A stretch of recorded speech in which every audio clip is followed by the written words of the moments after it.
In this lecture, we'll discuss about the cardiac cycle, cardiac action potential, and the conduction system of the heart. First, the cardiac cycle. Cardiac cycle consists of all events occurring in the heart during a systole and the following diastole. Clinically, systole starts from the first heart sound and ends at the onset of the second heart sound. Diastole is between the second heart sound and the next first heart sound.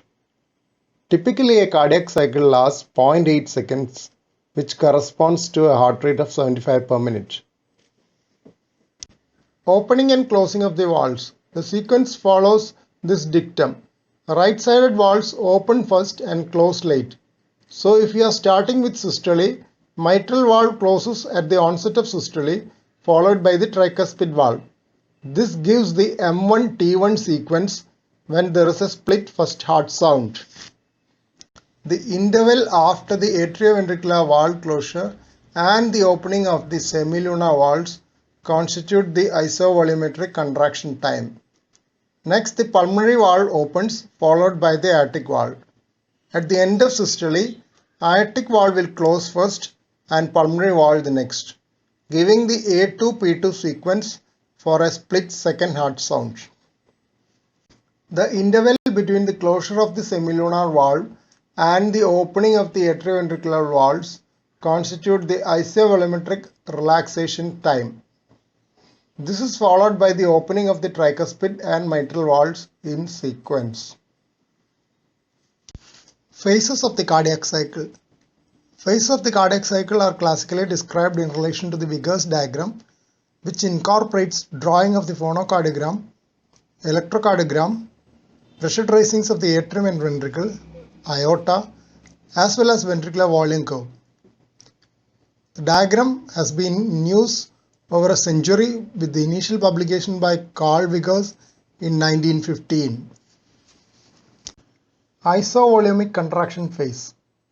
Isovolumic contraction phase starts at the peak of the QRS complex in the ECG. As soon as the left ventricular pressure starts rising, the mitral valve closes. After a short while, when the left ventricular pressure becomes more than that of the aortic diastolic pressure, the aortic valve opens. The period during which both mitral and aortic valves are closed and the ventricle is in systole is known as isovolumic contraction phase. The volume of the ventricle does not change during this phase. First heart sound is heard when the mitral valve closes at the onset of the isovolumic contraction phase. Ejection phase. The blood is ejected into the aorta once the aortic valve opens. After an initial period of rapid ejection, when the ventricle continues to contract, there is a period of reduced ejection when the ventricle starts relaxing. The ejection phase ends when the aortic valve closes. This event is marked by the second heart sound. Isovolumic relaxation phase starts with the closure of the aortic valve and ends with the opening of the mitral valve. IVRT can be measured by Doppler echocardiography using mitral and aortic flows. IVRT is measured as the interval from the end of the aortic flow to the beginning of the mitral flow. Rapid inflow phase.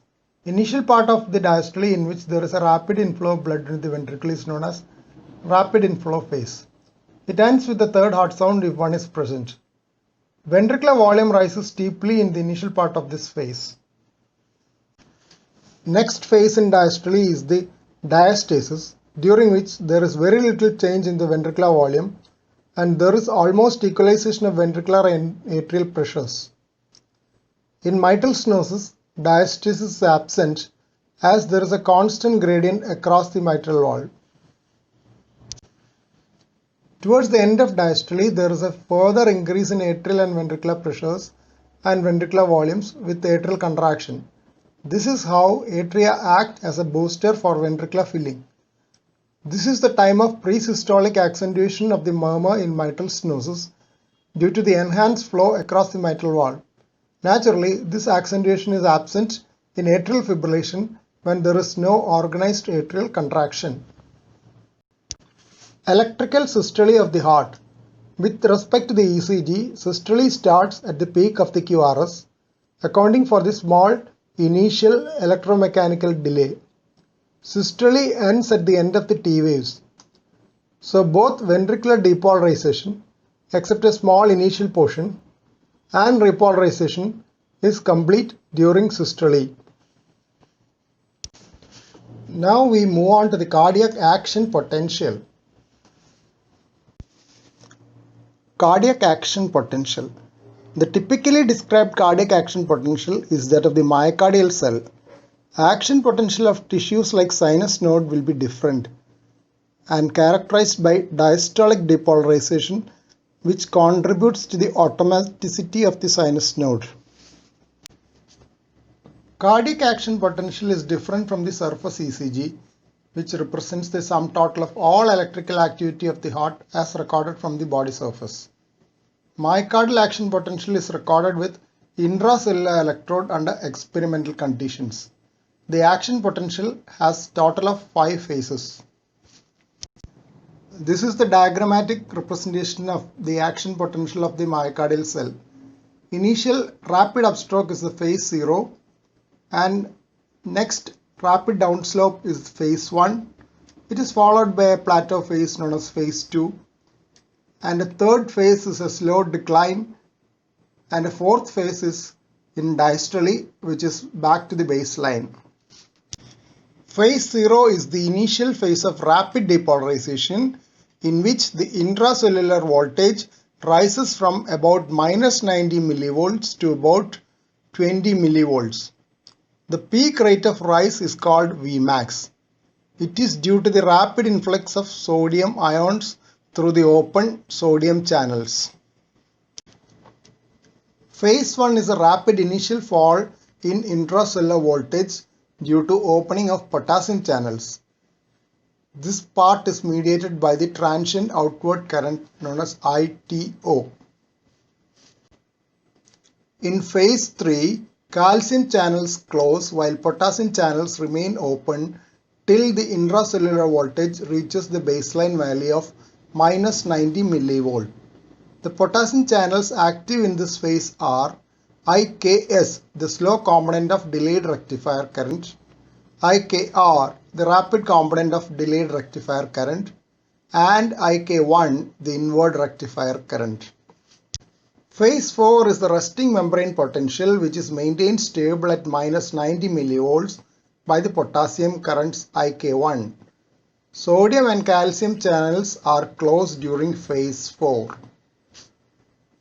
This is the diagrammatic representation of the action potential of pacemaker cells. It shows the diastolic depolarization, which is responsible for the triggering of the next action potential. Action potential of the pacemaker cell is different from that of the ventricular myocardial cell. It is characterized by lower slope of phase 0 with a lower Vmax and the presence of diastolic depolarization mediated by the funny current, which is also known as pacemaker current. Funny current is through the hyperpolarization activated cyclic nucleotide gated HCN channels and is a mixture of sodium and potassium currents. With sympathetic stimulation, the funny current and the slope of the diastolic depolarization increases and heart rate increases. The slope of diastolic depolarization decreases with parasympathetic stimulation and heart rate decreases. The depolarization phase is mainly due to L-type calcium channels. During repolarization, potassium channels open and calcium channels close. There is some contribution to the diastolic depolarization phase by T-type calcium channels. Now we will move on to the conduction system of the heart. The conduction system of the heart consists of specialized conduction tissue. The components of the conduction system are sinoatrial node, internodal pathways, atrioventricular node, bundle of His, bundle branches, and Purkinje fibers. Sinoatrial node is situated in the upper part of the right atrium near the opening of the superior vena cava. It is a subepicardial structure.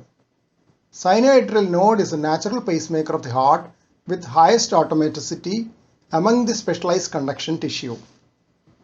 The diastolic depolarization in the sinus node is responsible for the automaticity and is mediated by the Funny current.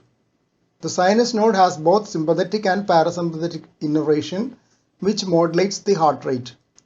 The heart rate after total sympathetic and parasympathetic blockade is known as the intrinsic heart rate.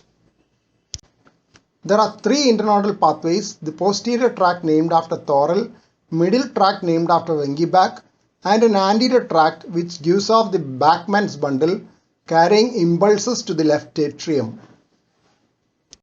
Though these three tracts have been discussed, they are not clear-cut anatomical bundles which can be easily localized like the bundle of His and its branches. They are microscopically identifiable, preferentially oriented fibers. Many have even doubted their presence and considered that internodal conduction is through the atrial myocardium. Atrioventricular node is situated in the lower part of the right atrium at the apex of the Koch's triangle formed by the ostium of the coronary sinus, tendon of Todaro, and the septal part of the tricuspid annulus. It is a subendocardial structure unlike the sinoatrial node, which is a subepicardial structure. An important role of the AV node is to delay the signals coming from the SA node till the atrial contraction is over. The AV delay ensures that atrial and ventricular contractions are sequential rather than simultaneous, thereby allowing the atrial booster action for ventricular filling during the terminal part of ventricular diastole. It can also act as a subsidiary pacemaker of the heart if the sinoatrial node were to fail, though the automaticity of the AV node is less than that of the SA node. The AV node has a slow pathway and a fast pathway. It is known as dual AV nodal physiology. The fast pathway is anterior, has a higher conduction velocity but a longer refractory period. The slow pathway is posterior, has a slower conduction velocity but a shorter refractory period. Dual pathway has a role in the genesis of AV nodal reentrant tachycardia. The bundle of His arises from the inferior border of the AV node and enters the upper part of the interventricular septum. Signals from the bundle of His can be recorded using intracardiac electrodes, and it is known as His bundle electrogram. The fibers destined for the bundle branches are segregated within the bundle of His even before its actual division. The bundle of His divides into left and right branches destined for the corresponding ventricles. Part of the right bundle travels through the moderator band in the right ventricle. Left bundle branch further divides into a left anterior fascicle and a left posterior fascicle. Left anterior fascicle is thin while posterior fascicle is thicker and broader, with a dual blood supply so that it is seldom involved in disease processes. Some authors describe an additional left septal fascicle. Purkinje fibers are specialized conduction cells which ramify within the myocardium and conduct the impulses from the bundle branches throughout the myocardium. It is finally the Purkinje fibers which carry the signals from the SA node to the myocardium for initiating excitation, contraction, coupling.